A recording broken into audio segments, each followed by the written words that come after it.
Aloha. I'm Keli'i Akina with the Grassroot Institute, and I want to welcome you to a Hana Kako. We're a weekly program on the ThinkTech Hawaii Broadcast Network, and this program is going out all across the world. I hope you'll look up our website, thinktechhawaii.com. Today we've got a very special program called Swimming Upstream, and few people know more about that than former Congressman Charles Djou. Charles Djou has the distinction of having held offices at virtually every level, at our state legislature, in the city council, in our national Congress, and he's an active member of the military, continuing to serve with the JAG and the Army Reserves. Today we're going to be talking about what it is to be somebody who takes a minority stand in a state where you're not part of the majority. But more than that, we're going to pick Charles's brain and understand a little bit more about what politics is in Hawaii. So please welcome to our show my friend Charles Djou. Charles, welcome.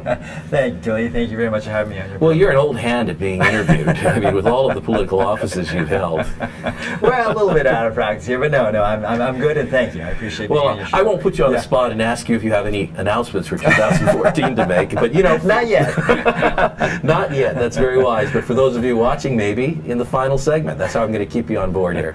But Charles, you know, you and I have chatted a little bit about the nature of politics in Hawaii, and I wanted to ask you a question. From the days when you were a U.S. Congressman, did you ever sit down with anyone and try to explain to them, perhaps a colleague in the Congress, what Hawaii politics is all about? I mean, what would you say to someone who didn't have any background at all as to what it is? You know, Keli'i, as I was sharing with you, I think that the best description I heard of Hawaii politics was shared with me that Hawaii democracy in Hawaii is the combination of Louisiana and Japanese politics. There you go. Now you've been you take what goes on in Baton Rouge and Tokyo, put it together, and voila, that's Hawaii-style politics. And I can see your campaign advisors gasping that you've made a racial reference over here, and that's going to go on national television. Hopefully I won't offend apologies to any Cajuns out there. Well, we say all of this with affection here, because you know there's a real home-style, down-home kind of politics, whether you're in the Bayou, Huey Long, and so forth, and we've got our Frank Fosse, and what do you mean about that kind of blend here in Hawaii? Well, you know, Keli'i, you know, after I got defeated for re-election to the Congress, I was interviewed by the Washington Post, and one of the most poignant questions I got asked about and stuck with me was, why is it Hawaii seems to be the last machine state in the United States of America? These great political machines that for most of the mid-20th century dominated most states in the United States, by and large have fallen by the waysides by the turn of the 21st century. And today you really don't see these political machines running a state any longer, perhaps pockets here and there in some of our big cities. But Hawaii, I think, remains the last state in the United States of America where you still see this dominant political machine calling the shots and really running the show here. And I think that's unfortunate, because in my opinion, democracy is supposed to be about a competition of ideas. It's supposed to be about what is going to make our community, our people better, stronger, more vibrant. Sure. But instead, what all too often happens in Hawaii politics, it's not about ideas. It's not about what policies you can effectuate. Instead, it's all about who you know, who you're connected with, and who you can help. And that's wrong. I mean, that's the failure of machine politics. Well, I think the death of machine politics in America has been a good thing, and I think Hawaii, unfortunately, is still waiting for that to happen. Well, you know, there are many people here in the state who would take a different view, who wouldn't see this as a machine, but rather as a benign family that includes all people. Our diversity is not what divides us. Our diversity is what defines us, as a member of this, what you would call a machine, has prominently said. And many go back to very, very fond memories of people who were not enfranchised, people of multiple races and so forth, who, thanks to the work of John Burns and Dan Inouye, were able to own a piece of the rock, so to speak, gain property, form unions to provide protections for workers, and create a system that provides benefits and so forth to many people. So to them, it wouldn't be called a machine. What brings about the description that you have of it? Keli'i, it's funny, because I do think in the late 19th century and early part of the 20th century here in the state of Hawaii, we did have a machine run by the Big Five, the plantation owners, driven by the agricultural interests in sugar and right. And it that, would have carried... And I would have added, it's paternalistic. Yes. I mean, I think that those who ran the system of politics in Hawaii for the bulk of the late 19th through the mid-20th century would have characterized it as that was a more pleasant way to govern peoples. But it was, and it took John Burns and Senator Inoue to revolutionize that and change that system, which I think was getting decrepit by the time the 1954 and then again the 1962 elections. The 54 election, right. which brought the Democrats to power in the legislature, and the 1962 election, which brought John Burns to the governorship. 50 years hence, however, since that 1962 election, I think we come unfortunately full circle. Hawaii politics, again, is, in my opinion, becoming ossified. That it's become a system about who you know and who you can protect and who you can help, and no longer a system based upon a diversity of ideas. Sure. And I think a perfect example of that is you look right now in our legislature, individuals who call themselves Democrats. I mean, you have the whole spectrum. They don't stand for anything. There's no one issue that they're for or against, except for the retention of power.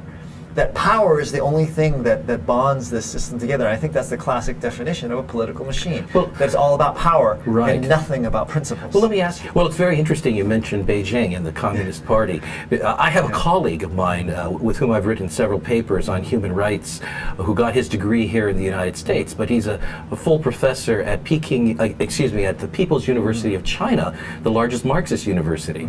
I was visiting there doing some short-term teaching, and he turned to me, having knowledge of Hawaii, and he said, "You know, Keli'i, your problem in Hawaii is you are a one-party government." And he actually, like you say, saw more diversity within the Communist Party. So what's wrong with that? Is it wrong because it's the wrong party in power? No, it's wrong because that's not the values and principles of democracy. I mean, for myself, I believe in those American values of competitive elections, about competing on ideas, about bringing forth policies and letting the voters, the people, decide on these policies. But that's not what we have in Hawaii. What we have here is a power structure in which it's scratch my back, I'll scratch your back here, help me out, I help you out here. It's all about what's in it for me, not the broader sense of what's in it for the general public, for the people of Hawaii. And that's unfortunate. That's right. That was what was wrong with the plantation system when it broke down in the 1950s and early 1960s. And it is what is wrong with Hawaii politics today in the early stages of the 21st century. In other words, you're not saying what's wrong with Hawaii is that the Democrats are in charge, because the problem is that only one group is in charge. You're not advocating that the Republicans have the same kind of control over the state either. Keli'i, I think it would be just as disastrous if the Republicans took over Hawaii to the same extent that the Democratic Party currently has this stranglehold upon elections and democracy in Hawaii. Anytime you have one-party control, anytime there is a lack of competition in elections, anytime there's no longer a diversity of ideas that are competing in the marketplace for voters, you get a breakdown. It's a recipe for stagnation, for a lack of dynamic, creative ideas, and it will lead to a slow, gradual diminution of our community. And that, I think, is so troubling to me. I mean, I grew up here in Hawaii. My children are here in Hawaii. I want to raise my kids and make sure they can live here in Hawaii. But if we don't have a vibrant, healthy democracy in our state, I'm very fearful that our state is going to slowly wither away and fall by the wayside. That's right. Especially, Keli'i, especially in the 21st century. I mean, it was bad in the mid-20th century when the Republicans and the plantation owners were all in charge, and basically it was all for themselves. But it is doubly worse in the early stages of the 21st century with the information age, where things move so rapidly, where innovation is at a premium, that now Hawaii continuing to just stagnate, to not have competitive elections, to not really vet ideas on election day becomes all that much more distressing for our community. And it is even, and I would also add here, as America has competitive elections, as America, the other 49 states in our nation, continue to talk, tussle, and vet out these ideas of what's best for their community, I'm fearful that Hawaii is getting left by the wayside, and that's wrong. And that's why, I guess, so to speak, I've been swimming upstream for so many years. Well, let's look at the other side of the equation. We have been talking about the holders of power, the ones who hold a monopoly, if you will, in the political arena, where we don't have a free market for the exchange of ideas. What about those who elect the officials and keep them in office? We talked about the plantation days. Do you think there is a mentality in Hawaii where people expect to be and want to be taken care of, who don't necessarily hold their leaders accountable, who are eager, with so many people who do work for the government or receive government pensions and medical programs, eager for politicians who can promise that we'll take care of you? And isn't that kind of a mindset that keeps the system going? We have very few people who vote in terms of our standing with the rest of the nation. We have the lowest voter turnout. I do think that is part of the problem. I mean, the paternalism that you describe, I think, is part of it here. But the bigger problem, I think, is the lack of voter participation we have in our community. As you pointed out correctly, that Hawaii has the lowest voter participation rate of the 50 states in our union, and that's wrong. That's unfortunate. And that's ironic. And those who do participate are the ones who have a vested interest in the status quo and keeping what's going on for the future without change, without recognition or understanding of how dynamic, how fast-paced the modern 21st century in the world is today. And as long as we continue on this path, Hawaii's going to get left further and further behind, and that's something that troubles me for the future, for my children, and for the future of our state. You've been swimming upstream. What's something that can be done to activate voters? What would cause voters to go to the polls en masse and elect greater diversity into our public leadership? You know, several things, Keli'i. I mean, first and foremost, we have to have good competitive elections. Yes. And unfortunately, what I find all too often here is candidates who are willing to challenge the status quo find it much easier to just give in to the old boy network, to just throw up their hands and resign themselves that the establishment is and always will be, and therefore they get elected. And that's a much, much easier path. The far more difficult path is the one that I have chosen, which is to question the status quo. To say that one-party rule, a lack of competitive elections is wrong, and we need to change that. But unfortunately, because most of the politicians are choosing to go down that path, we don't get competitive elections. When you don't get competitive elections, the middle, the vast middle in our society, in our community, drops out, stops participating in voting, and then the special interest groups have more influence. Well, we're going to come right back after a quick break and pick up exactly where we are. We'll bookmark it. This is a robust conversation with former Congressman Charles Djou, talking with me about swimming upstream. You're watching ThinkTech Hawaii Broadcast Network. This is Ehana Kako. We will be right back. Aloha, my name is Dan Bauer, and I'm the General Manager of the Plaza Club. The Plaza Club is Honolulu's premier business club. We're located in the heart of the financial district on historic Fort Street Mall. On the 20th and 21st floors atop the Pioneer Plaza, our commanding skyline views, along with our award-winning cuisine and service, are known as the place to do business downtown. We offer professional as well as social events and programs to our members and their guests, all tailored to enrich their professional and personal lives and to give them the cutting edge that they deserve in business. Why don't you consider becoming a member of the club? Call me at 531-7788 or come see me and let's talk business and how the Plaza Club can work for you. Again, my name is Dan Bauer. I'm the General Manager of the club, and I'm here for you. Aloha. And I think we're back on air now. Aloha and welcome back to Ehana Kako, a weekly broadcast program on the ThinkTech Hawaii Broadcast Network. I want to take this opportunity to thank Jay Fidel and the terrific crew at ThinkTech Hawaii who are doing a great job of producing content that is going to make a difference in the world. Today we're talking with former Congressman Charles Djou, who has been swimming upstream. And this is something that is quite fascinating in states where you have parity to some extent. Democrats win one election, Republicans win another election, and back and forth. But in Hawaii, we've gone for an era. The end of the 20th century with pretty much a single political party in control. Charles, with the passing away of the Honorable Senator Daniel Inouye, whom I know you respected and worked with, and the retirement of Congressman Congressman Akaka, do you see Senator Akaka? Yes, sir. Thank you. Do you see any possibility for a shift in the hegemony of a single party? What are your thoughts? You know, Keli'i, possible. You know, for myself, it was an incredible honor to have been a member of Hawaii's congressional delegation and to have served in the delegation with both Senator Inouye and Senator Akaka during my time in Congress. You know, Senator Inouye was the last member of the United States Congress who could say they had been a member of Congress since statehood.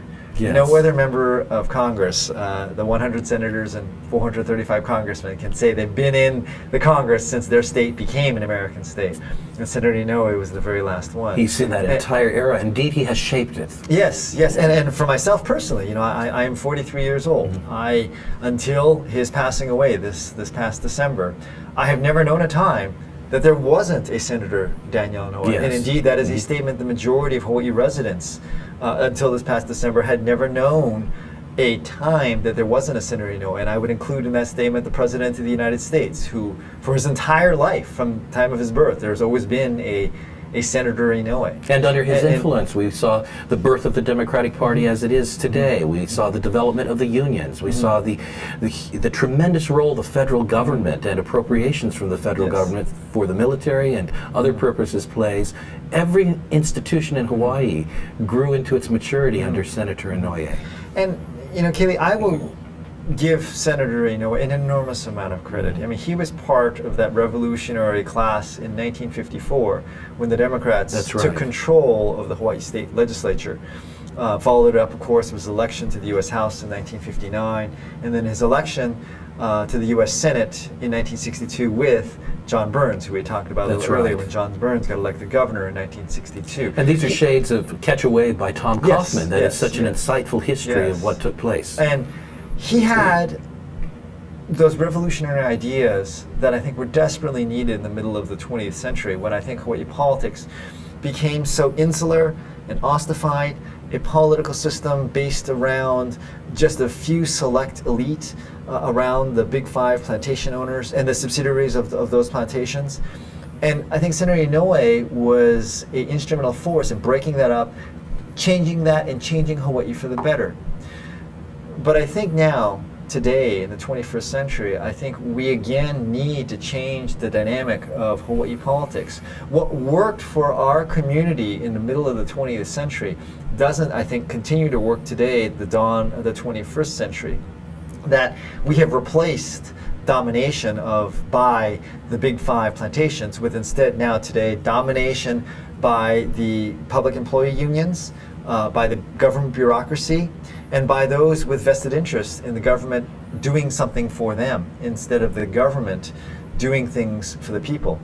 You know, I've often said it's this troika of big government, big unions, and big business, which now dominate the scene here in Hawaii for the benefit of themselves.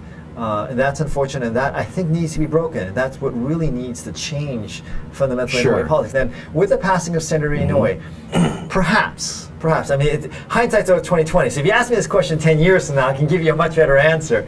Perhaps with the passing of Senator Inouye, this is the point in which Hawaii politics is now really going to fundamentally change to the better, so that it is more open, more dynamic, that we have competitive elections, that it's not insular and just for the Wall Street, actually the Bishop Street crowd or the Old Boy Network. But I don't know yet. We haven't had an election since Senator Inouye's passing. Next year will be the first time. Sometimes things like this, if you look on a historic scale in other states in our nation, this is something that is evolving. It takes 10 years for something like this to really effectuate change in a community. So I think it's possible, but I'm not sure yet. I think the jury's still out on that. Absolutely, but we have seen some interesting small starts at change. For example, following the death of Senator Noyer, the recent session of the state legislature saw a bipartisan coalition of 3 Democrats and 2 Republicans calling upon the federal government with a resolution to modify the Jones Act, the shipping law, federal law, and you would never have had a Democrat other than Ed Case appeal for a change of that prior to the passing away of Senator Noyer.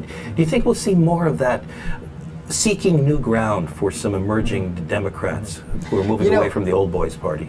Keli'i, I'm always an optimist. So, so You I'm are. optimistic. You're standing uphill. Yeah. If I'm not an optimist, I would have killed myself long ago. But no, I'm optimistic. I'm hopeful. I'm hopeful for our community. I'm hopeful for my children that we will see a more open, diverse, democratic with a small d, Hawaii, that elections will matter, not who you get an endorsement from and what union can help you out. Because that's the way I think it's supposed to be. That's the way our republic was founded. When our founding fathers formed this beautiful document called the United States Constitution, they did not envision a small elite running everything. When Hawaii came together, we formed our first constitution after statehood. It wasn't supposed to be just a small select few get to call the shots for everyone, everywhere. It's supposed to be about how we help the broad diversity of all of Hawaii. And I am hopeful, Keli'i, I am hopeful that we will see this change.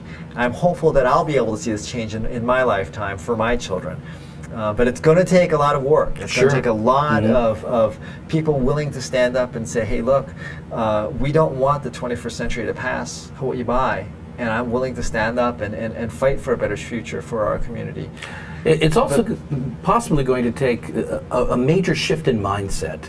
You've spoken quite a bit in our first session about the plantations and the plantation mindset. And there may have been this sense that a better government is a better government of Lunas who take care of us in better ways.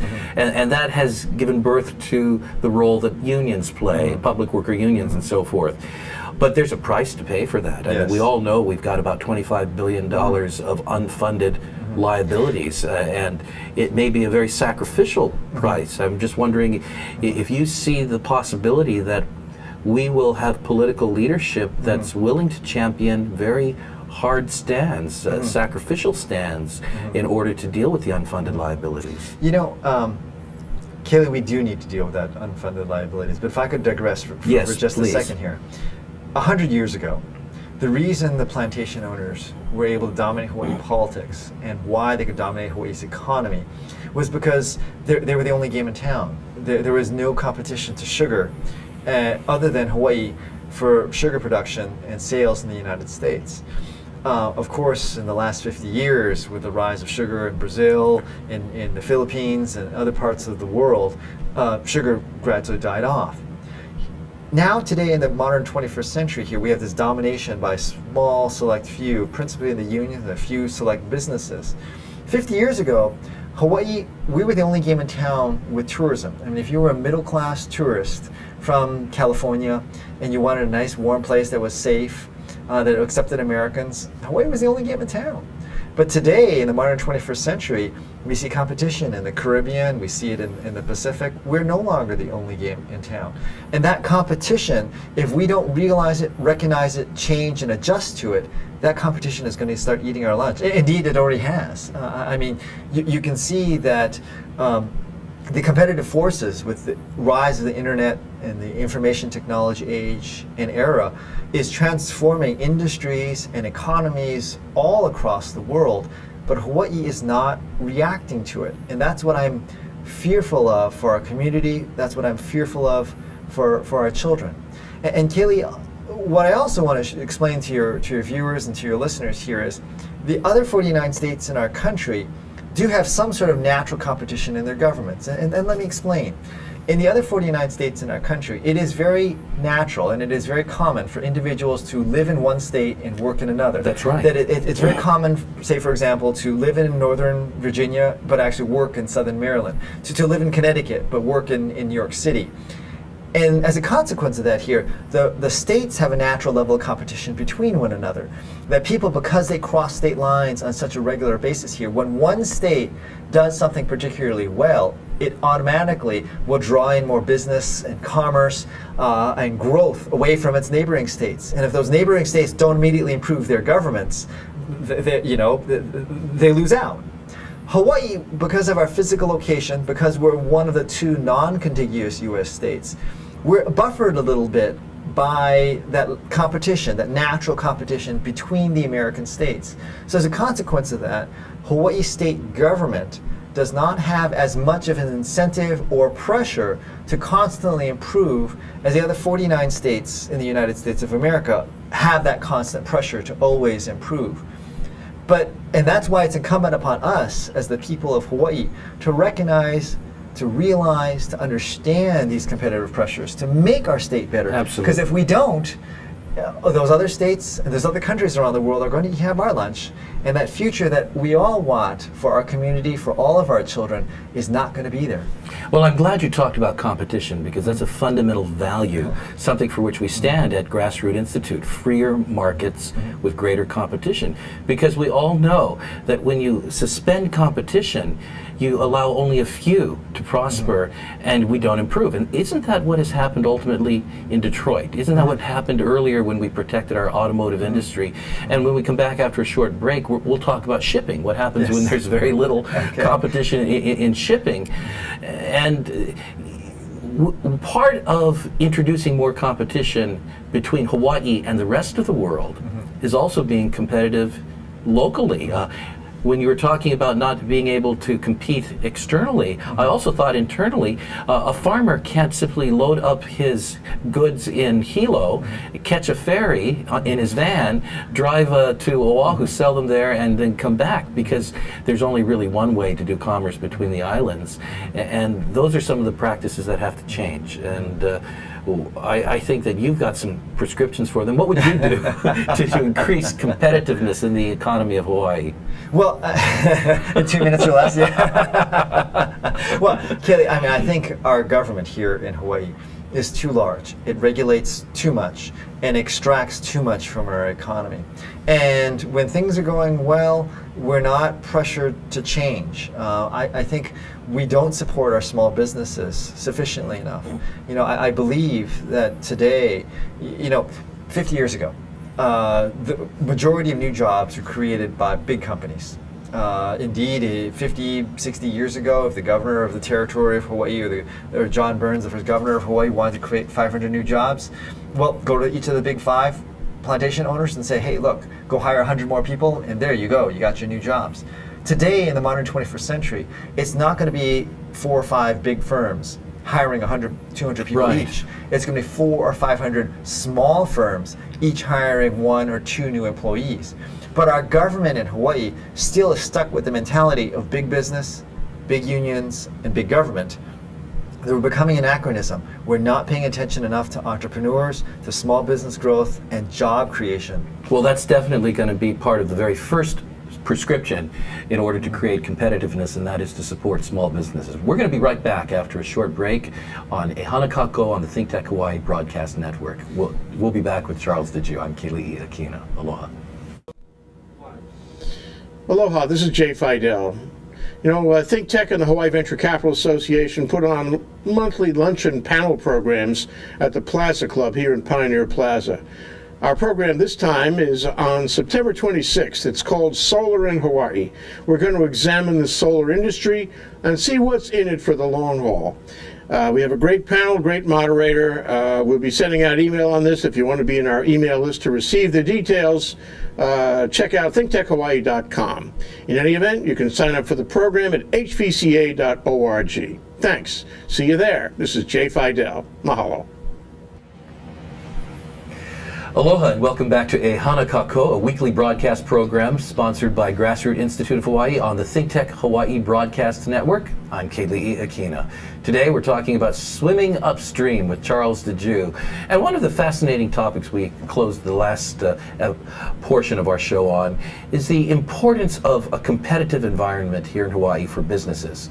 We need an environment that allows internal competition between businesses so that small businesses are well supported by government fiscal policy towards small businesses in order to increase the flow of money, in order to increase the opportunity for jobs. But in addition to that, we need to look for ways in which our state can be competitive nationally and globally. So as we return to our conversation with Charles Djou, I know you and I have had a lot of talk about one issue for Hawaii, since we're surrounded by water 360 degrees, that makes us take an inordinate hit from an ancient piece of legislation in our federal government, and that's the Jones Act. Yes. Yeah. Well, what are your basic, well, let's first of all define the Jones Act for Yes, the people who yes. So for those who don't out there. understand, the Jones Act is a piece of legislation that was passed in 1920, almost 100 That's right. years ago.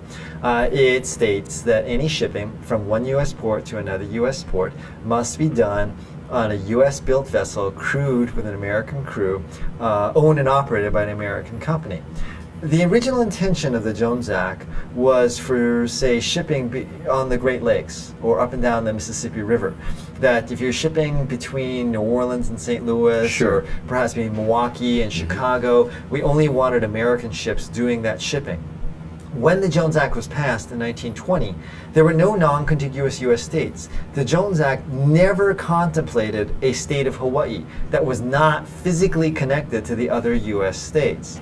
But it's still the law of the land. And as a consequence of that, it affects Hawaii far more than any of the other states in our country.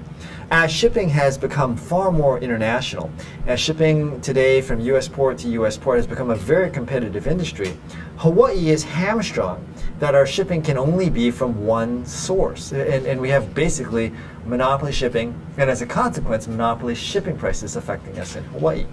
And why we're more affected, we, the state of Hawaii, than the other 49 states in our nation, is because even if the other 49 states in the nation do face monopoly shipping prices, there is a natural level of competition between rail and trucking and There you shipping. go. And so if you live in Milwaukee or Chicago or St. Louis, and even if you have monopoly shipping prices out of St. Louis or Milwaukee, you also have the alternative substitute of going to ship your goods via rail or shipping your goods via interstate trucking.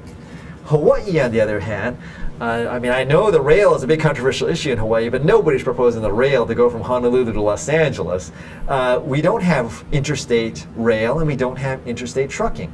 So, a consequence of that, we are far more hamstrung by the Jones Act and the monopoly shipping prices that come as a consequence of the Jones Act than any other state in the United States of America. I know you're going to be visiting the Big Island with me and Grassroot Institute as we talk to some consumers and business people there about their concerns about the Jones Act. And last time that I was there a few months ago, farmers, not farmers, but ranchers, cattle ranchers from Parker Ranch and other ranchers gathered together, and many of them told how their businesses had really just plummeted because of the cost of shipping. And they had only one alternative to using ocean ship liners.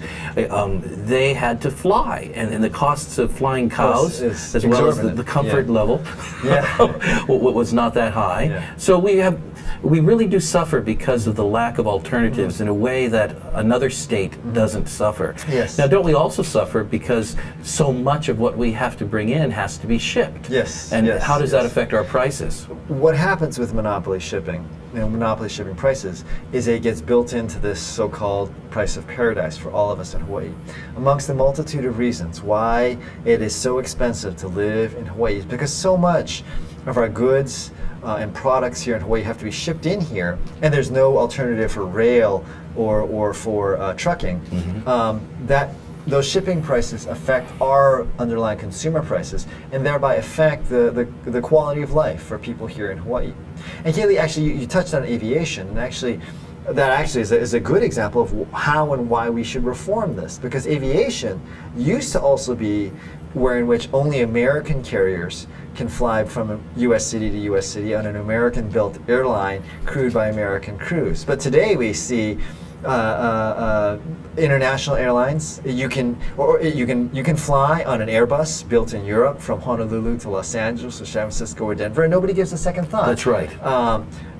We should do the same as we have done for aviation in the United States for shipping.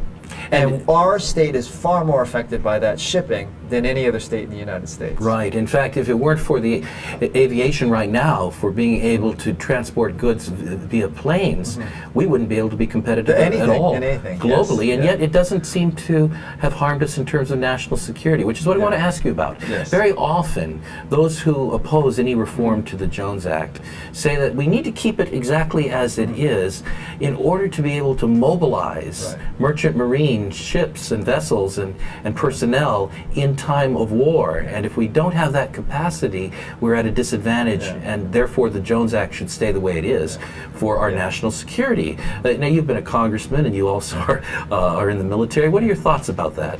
You know, I have two responses to that. Yes. The first is look at the aviation industry.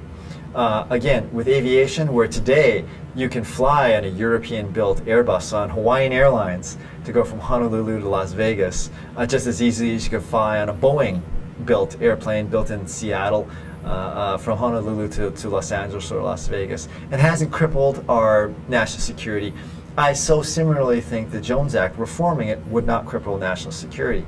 But even larger than that here, what I have long championed is not a complete and total repeal per se of the Jones Act, but instead reforming the Jones Act to exempt Hawaii or exempt the non-contiguous American territories to include Guam, Puerto Rico, the U.S. Virgin Islands.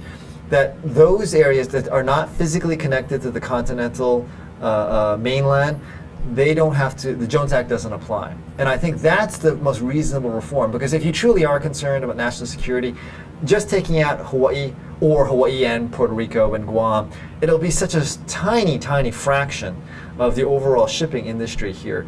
The argument that it could somehow hurt America's national defense is simply Certainly. false. And there are other proposals out there as well, for example, just to dismantle a piece of the Jones Act, allowing the current industries that are involved to purchase ships from our allies, South Korea, Japan, Norway, so they could still be manned by American citizenry fleet workers, and consequently they could be deputized in time of war. Well, what do you say to those who argue, however, that we need the Jones Act in place to protect the American shipbuilding industry and the jobs, the union jobs that are related to that?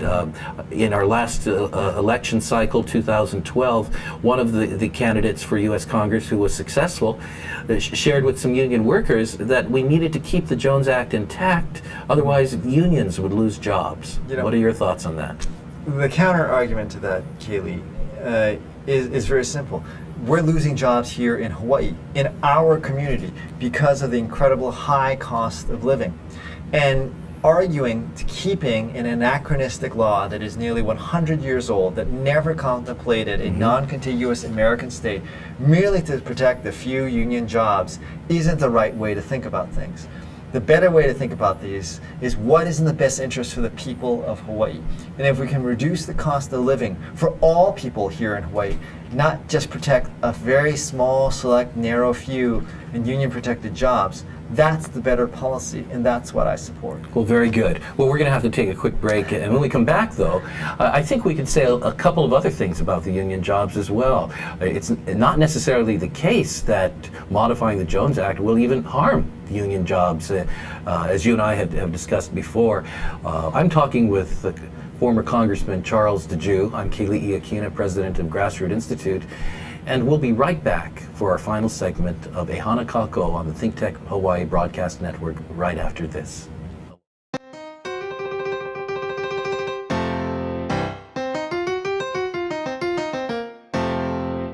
I'm Bill Spencer, president of the Hawaii Venture Capital Association. We do monthly luncheon programs with ThinkTech about things that matter to Hawaii entrepreneurs, investors, and business service providers. So join us on the fourth Thursday of every month at the Plaza Club. For information about upcoming events or to join our mailing list, visit hvca.org. See you there. I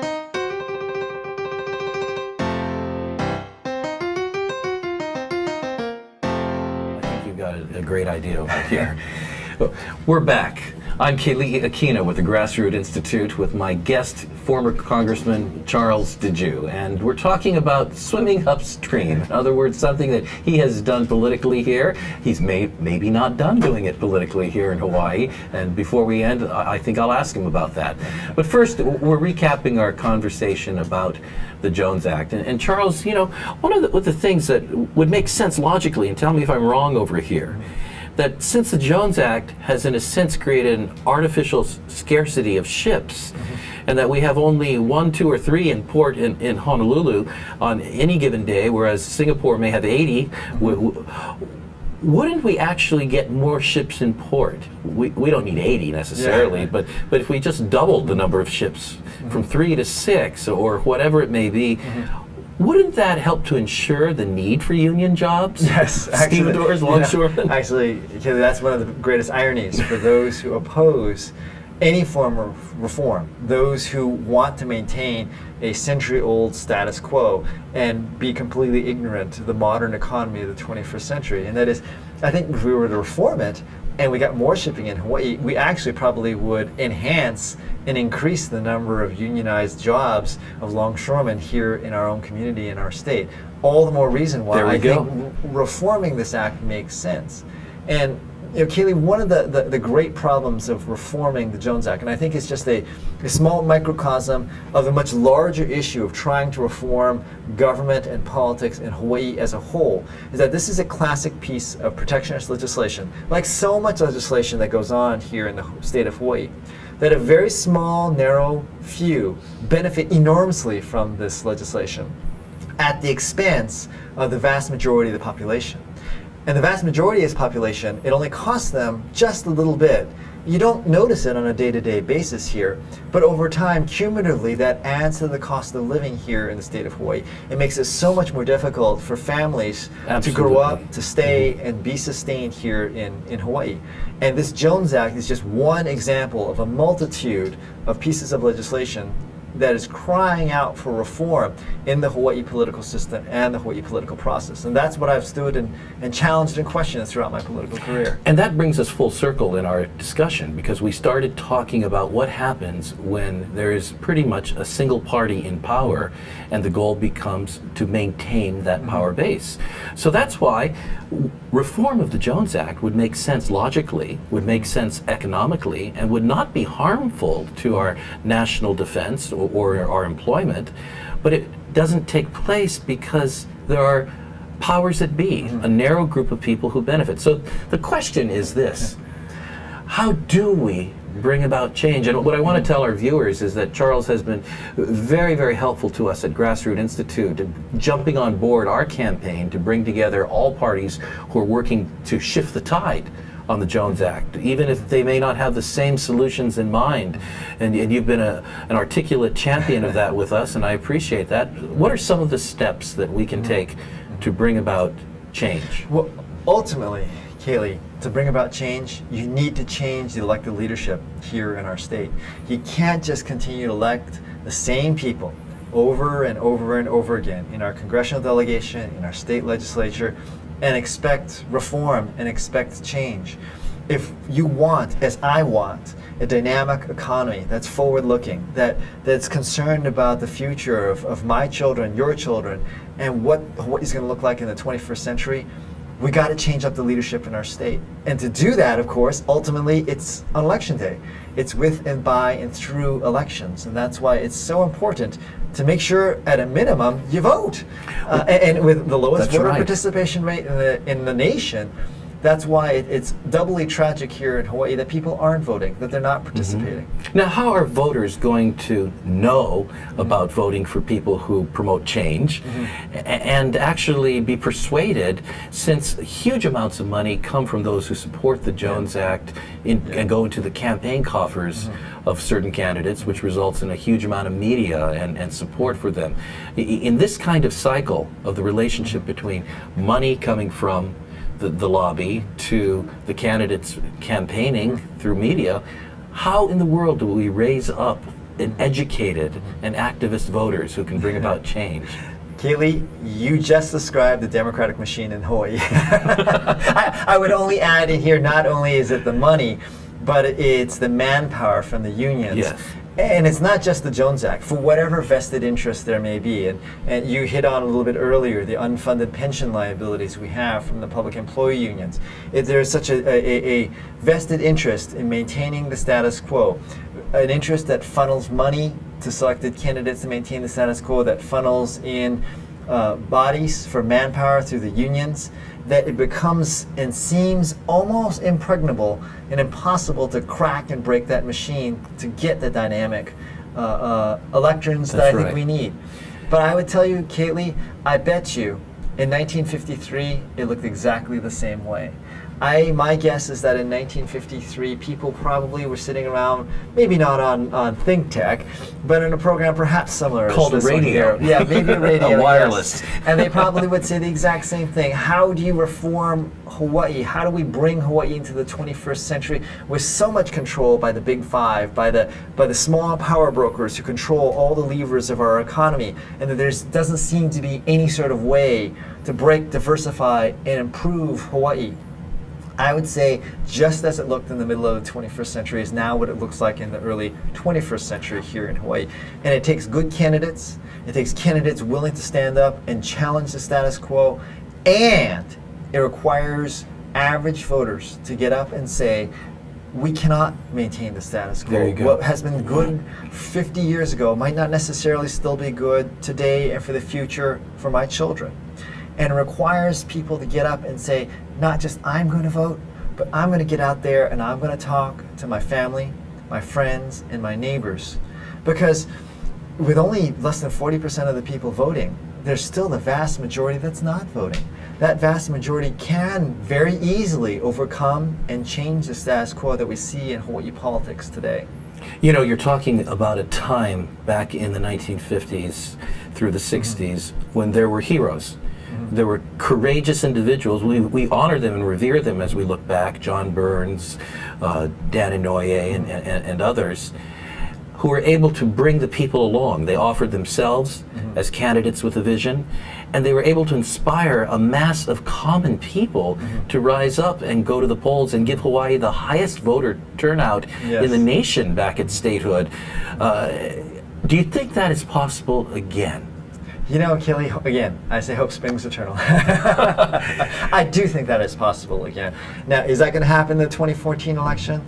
I don't know. Will pain bring it about? What are the prospects for a candidate who addresses an issue like the unfunded liabilities and says, no, you're absolutely right. It is going to be extraordinarily difficult. That's very, right. very challenging. And what if you, for example, were to say, well, it's very simple. We've got to cut the level of benefits that we're promising people.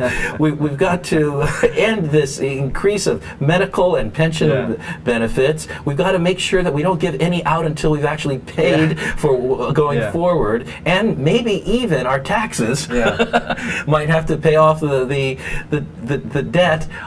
How easy do you think somebody could get elected with a platform like that? Very difficult. Difficult, but not impossible. And Keli'i, you're right. Sometimes it requires a shock to the system before a community really truly understands how vulnerable they are and how much they need to reform and change. I'll give you a perfect illustration of this. I began the program quickly, we have to go. Joking about Louisiana, and you didn't see a full fundamental reform of the Louisiana state government system until after Hurricane Katrina. Now, I'm not saying we needed Hurricane Katrina for Hawaii here, but maybe perhaps that was what we need. And I'm still a zealous advocate for change and reform. Or the threat of an economic hurricane. Yes. Last 15 seconds, I want to let you talk to our viewers if you look at that camera over there. What if you were asked, are you running again in the near future? Well, Keli'i, and to all of your viewers here, thank you very much for listening to me. Right now, I have not made any final decision as to whether or not I'm going to run again in 2014.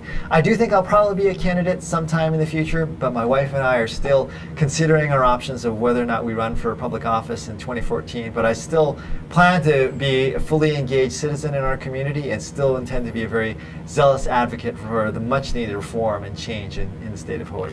And you heard it today on ThinkTech Hawaii Broadcast Network. We're the Ehana Kako program. I'm Keli'i Akina of the Grassroots Institute.